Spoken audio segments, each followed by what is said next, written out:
अब पेरिस में अपने राजदूतों को संबोधित करते हुए मैक्रों ने ऐलान किया कि वे अगले महीने भारत आ रहे हैं। मैक्रों ने कहा कि ब्रिक्स अध्यक्ष के तौर पर भारत दुनिया को जोड़ने वाला ब्रिज बन सकता है। मैक्रों ने अमेरिका पर भी जमकर निशाना साधा। मैक्रों ने कहा कि अमेरिका अपने ही बनाए गए नियमों को तोड़ रहा है। इंतहाई तशवीशनाक खबर और वो हो चुका है जिसका डर था, जिसका खदशा था। अब एक बहुत बड़ी और तशवीशनाक लर्जा खेज ब्रेकिंग न्यूज ये है कि ये तस्वीरें अमेरिका को बहुत परेशान करने वाली थी, क्योंकि एक और अमेरिका के राष्ट्रपति डोनाल्ड ट्रंप भारत और फ्रांस पर लगातार दबाव बना रहे हैं और ठीक उसी वक्त भारत के विदेश मंत्री डॉक्टर एस जयशंकर का पेरिस पहुंचना और वहां पर राष्ट्रपति इमैनुअल मैक्रोन से मिलना, ये कोई इत्तेफाक नहीं बल्कि एक सोची समझी कूटनीतिक चाल थी। बड़ी बात यह है कि इस वक्त भारत और फ्रांस दोनों के ही संबंध अमेरिका से थोड़े खिंचे हुए हैं। एक तरफ ट्रंप प्रशासन भारत पर 50% टैरिफ लगा चुका है और साथ ही साथ अब और टैरिफ बढ़ाने की धमकी भी दे रहा है, तो दूसरी ओर यूरोपीय देशों को भी ट्रंप लगातार धमकी दे रहे हैं। फ्रांस के साथ भी अमेरिका के संबंध कुछ अच्छे नहीं है। हाल ही में ट्रंप ने फ्रांस के राष्ट्रपति की नकल भी की थी। ताकत वही नहीं जो शोर मचाए, ताकत तो वो है जो दुनिया की दिशा बदल दे। और आज पेरिस में भारत ने बिना शोर मचाए अमेरिका तक को बेचैन कर देने वाला संदेश दे डाला है। France is amongst our oldest strategic partner, the first in Europe, and as you noted, apart from our bilateral ties, we are both very active in the international arena. The bilateral ties, France has now agreed to work with India in order to promote a multilateral order. France is probably India's most reliable partner in Europe, but it wasn't always like that. Centuries ago, France arrived in India as a colonizer. जब पूरी दुनिया America के अगले कदम को लेकर सहमी हुई है, ठीक उसी वक्त भारत ने एक ऐसी शांत लेकिन निर्णायक चाल चली है जिससे वॉशिंगटन के गलियारों में पसीना छूटना तय है। अमेरिका में जिसने ट्रंप एडमिनिस्ट्रेशन को हिला के रख दिया है। ट्रंप के वाइस प्रेसिडेंट का सांस ऊपर का ऊपर और नीचे का नीचे रह गया है। ट्रंप के पास अल्फाज नहीं है कि कैसे इस चीज का दिफा करे। दरअसल भारत के विदेश मंत्री डॉक्टर एस जयशंकर फ्रांस की राजधानी पेरिस पहुंच चुके हैं और उन्होंने वहां साफ शब्दों में कहा कि फ्रांस हमारे सबसे पुराने रणनीतिक साझेदारों में से एक है और यूरोप में हमारा पहला रणनीतिक साझेदार है। अब इसे सामान्य बयान मत समझिए, ये एक भू राजनीतिक संदेश है। मतलब साफ है, भारत अब यूरोप में अमेरिका के इशारों से नहीं। एक चीज बताएं, मैं पाकिस्तान के पर्सपेक्टिव से आना चाह रहा हूं, बिकॉज इस वक्त तो एक शुगर रश में है प्रेसिडेंट ट्रंप। अब पाकिस्तान का बड़ा इंडिविजुअल टू इंडिविजुअल वहां पे इस वक्त इन्फ्लुएंस है। वो फील्ड मार्शल की तारीफ करते हैं, हम उनकी तारीफ करते हैं। हमने नोबेल पीस प्राइज के लिए भी रिकमेंड किया। अब अगर गजा के ऊपर या दूसरी चीजों पे फौज वॉज के मामले में हमने बात ना मानी तो क्या हम भी ये क्यूबा टाइप उनकी लिस्ट में आ जाएंगे? And that is partly what is dangerous. में और पाकिस्तान की आपने जो बात की बिल्कुल सही है। ये इट इज क्वाइट क्लियर कि वन ऑफ द चैलेंजेस। लेकिन डोनाल्ड ट्रंप ने अपनी पॉलिसी जब वापस आके इंप्लीमेंट की तो वो लोग नाराज हो गए। अब हो ये रहा है कि अमेरिका में मिड टर्म इलेक्शन आ रहे हैं। मिड टर्म इलेक्शन मार्च में आ रहे हैं और डोनाल्ड ट्रंप खतरे में आ गए।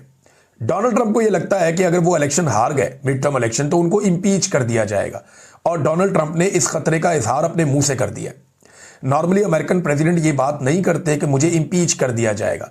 डोनाल्ड ट्रंप ने पहले ये कह दिया कि अगर मैं ये इलेक्शन हार गया तो मुझे इंपीच कर दिया जाएगा।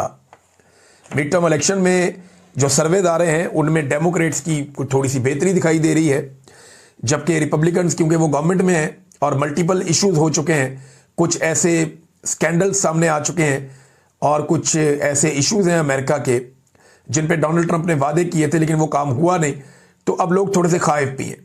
जयशंकर ने सबसे खतरनाक शब्द बोला, दो ऐसे राष्ट्र जो बहुध्रुवता के लिए प्रतिबद्ध है। यही वो शब्द हैं जिससे अमेरिका खासकर ट्रंप डरता है, क्योंकि ट्रंप चाहता है कि एक ध्रुव, एक मालिक और एक आदेश हो। लेकिन भारत फ्रांस कह रहे हैं कई ध्रुव, साझा ताकत, संतुलित दुनिया और यही है मल्टीपोलर वर्ल्ड ऑर्डर और यही अमेरिका की नींद उड़ाने के लिए काफी है। अब अमेरिका को असली डर क्यों लग रहा? क्योंकि भारत रूस से भी बात करता है, फ्रांस से भी गहरी दोस्ती रखता है, क्वाड में भी है, ब्रिक्स को भी मजबूत करता है और अमेरिका को साफ संकेत है कि आप हमारे पार्टनर हैं, मालिक नहीं है। यही वजह है कि ट्रंप की गुंडागर्दी के बाद भारत फ्रांस की बैठक अमेरिका के लिए रेड लाइन है या यूं कह ले रेड अलर्ट है। खैर, कुल मिलाकर ये कोई साधारण विदेश यात्रा नहीं थी, ये एक साइलेंट स्ट्राइक थी डिप्लोमेसी के जरिए, बिना शोर, बिना धमकी, लेकिन सीधा असर। जयशंकर ने पेरिस से साफ कर दिया कि भारत अब ग्लोबल पॉलिटिक्स में फॉलोअर नहीं है, डिसाइडर है और शायद यही वजह है कि आज अमेरिका को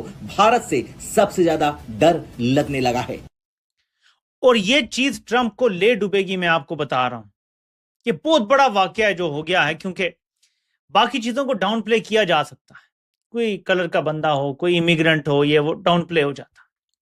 मेरा देखें, आपने आज स्टोरी भी एक की है, दोपहर में आप मुझे बता रहे थे कि हमने जो वेल्थी लोग जो हैं उनकी जो क्रिएशन हुई है उसमें भी कौन से ट्रेड हैं और कौन से लोगों ने माल ज़्यादा बनाया है। तो आपने मुझे बताया कि पाकिस्तान में जो लोग टॉप 3 गए हैं वो प्रॉपर्टी का काम करते हैं जिन्होंने पैसे बनाए, लेकिन इंडिया में जो टॉप 3 में आए बिजनेसमैन वो टेक में थे, हाई टेक में थे, यानी जिससे कौम को फ़ायदा, जिससे ऐसी इंडस्ट्री को प्रमोट किया उन्होंने जिससे लोगों में रोज़गार, नौजवानों को दुनिया में अच्छा, अब हम जो क्रिएट कर रहे हैं, चाहे बिजनेसमैन की क्लास क्रिएट कर रहे हैं, चाहे इंटेलेक्चुअल्स क्रिएट कर रहे हैं, जो कुछ भी हम कर रहे हैं उसका ताल्लुक पैसे की क्रिएशन से है और उस क्रिएशन से है जो शायद जिसके मीन्स भी क्वेश्चन उन पर उठाए जा सकते। मैं आपको पाकिस्तान और इंडिया की रूलिंग क्लास में एक बुनियादी फ़र्क बता दूं। ये नहीं है कि इंडिया की रूलिंग क्लास करप्ट नहीं है, जितनी बड़ी में वहाँ तो $2-2.5 ट्रिलियन की मैशियत है, तो करप्शन इससे बड़ी होगी, मगर वो बड़े एस्ट्यूट लोग हैं। मिसाल के तौर पर 160 बिलियन की तो वो सिर्फ IT एक्सपोर्ट करते हैं। यही बात है, दुनिया में सबसे बड़ा जो मुल्क एक्सपोर्ट करता है वैक्सीन, वो करते हैं। अब मैं आपको एक और बात बताऊँ, मोदी क्या करने जा रहे हैं। इस वक्त दुनिया की जो सबसे वैल्यूड और जिस पे लड़ाई हो रही है चाइना और अमेरिका की, वो माइक्रोचिप है, वो जो वॉशिंग मशीन से लेके आपके सुपरसोनिक जहाज तक में लगती है, और ताइवान 90% वो बनाता है। उसमें भी वो जा रहा है, मोदी उसमें इन्वेस्टमेंट करने जा रहा है। बात ये है कि वो खाओ न लैको, पर इतने पैसे तो रखो कि मैक्रो इकोनॉमिक बैलेंस होए। $550 बिलियन वो रख के बैठा है मोदी, हर जगह जुल्म कर रहा है, बर्बादी कर रहा है, मुसलमानों पे हमले कर रहा है, RSS ने वहाँ बेड़ा गर्क किया हुआ है, उधर कश्मीर में बर्बादी कर रहा है। तो मगर ये देखो ना कि मैक्रो इकोनॉमिक बैलेंस रखा हुआ है, वो बैगिंग बाउल लेके जगह जगह टके के लिए फिर रहा होता। तो ये नालायकी इन्होंने की है हमारी, जो आपकी जो दोस्तों, हमारे फॉरेन मिनिस्टर एस जयशंकर इस समय फ्रांस के विजिट पर है। वहां उन्होंने एक प्रेस ब्रीफिंग में कहा कि दुनिया सिर्फ किसी एक के दादागिरी से नहीं चलती और ना ही चलेगी। दुनिया मल्टीपोलर है और हम इसके समर्थक हैं। और साथ में दोस्तों, फ्रांस ने भी यही बात कही और साफ तौर पर कहा कि हम भारत के साथ मिलकर इस काम को आगे की तरफ बढ़ा रहे हैं। जहां भारत एक तरफ G20 का सदस्य है और वहीं पर हम G7 का, और दोनों मिलकर उस ग्रुप में हासिल है। डोनाल्ड ट्रंप जिस तरह से वेनेजुएला में जबरदस्ती मिलिट्री एडवेंचर करके वहां के प्रेसिडेंट निकोलस मदुरो को किडनैप किया है, उससे पूरे यूरोपीय देश अमेरिका की इस हरकत से नाराज हैं। आने वाले समय अमेरिका के लिए काफी बुरा होने वाला है। अमेरिका में कोई भी देश या कंपनी इन्वेस्ट नहीं करना चाहती है, उल्टे अमेरिकी कंपनियां भारत में इन्वेस्ट कर रही हैं। अमेरिका को अब बड़े देश आंख दिखा रहे हैं। फ्रांस के राष्ट्रपति इमैनुअल मैक्रों ने भारत को लेकर बड़ा बयान दिया है। पेरिस में अपने राजदूतों को संबोधित करते हुए मैक्रों ने ऐलान किया कि वे अगले महीने भारत आ रहे हैं। मैक्रों ने कहा कि ब्रिक्स अध्यक्ष के तौर पर भारत दुनिया को जोड़ने वाला ब्रिज बन सकता है।